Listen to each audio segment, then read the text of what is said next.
Hey gang, okay, great news. The paperback version of Fitness Independence with a snazzy new cover is finally going to be available in the next few days, as well as an update to the electronic Kindle version that's coming out that's going to make the whole book flow better. It's got some better images so everything makes more sense. So pay attention to this channel in the next few days for when that'll be coming out. But today's video is more on the information that I'm putting in book 2, which is my unique take on approach to bodyweight training.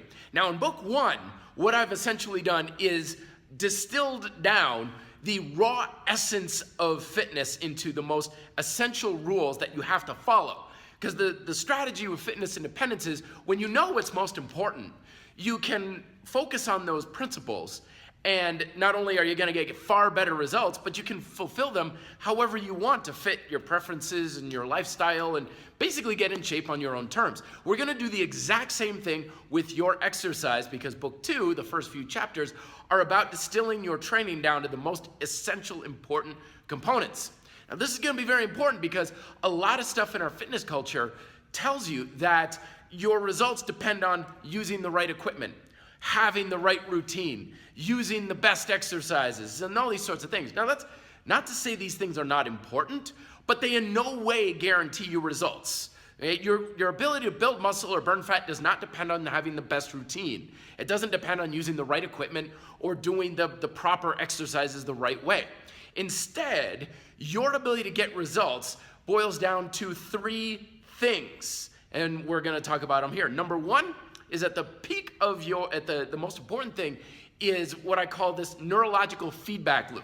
Okay, I talked about this in previous videos. I won't harp on it now, but basically your brain sends information to your muscles send feedback back to your brain, and this neurological loop is the bread and butter essence of what's ultimately responsible for your results. And if you're not focusing on that, it doesn't matter what you do. If that never changes, you're never gonna change.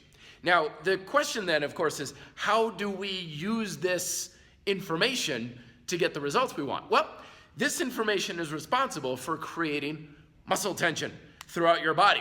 And there are only 3 things you need to worry about when it comes to your muscle tension. Number 1 is where is the tension in your body?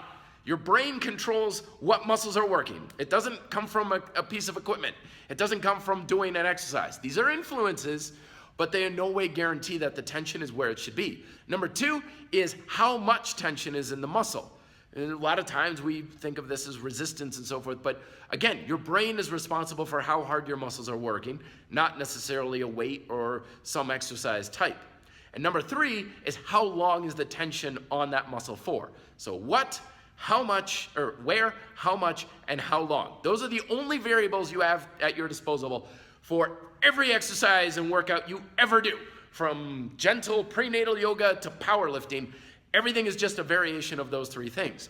Now, of course, the big question is, well, how do I know what to do those 3 things for my specific goals? Well, in the book, I'm going to be talking about using this tension for either building muscle and strength, burning fat, or improving your capacity to do things, performance, if you will.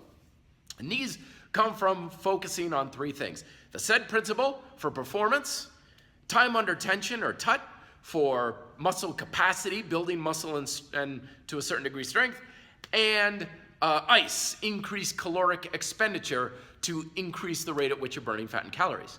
So to recap, here's everything you need to know about exercise.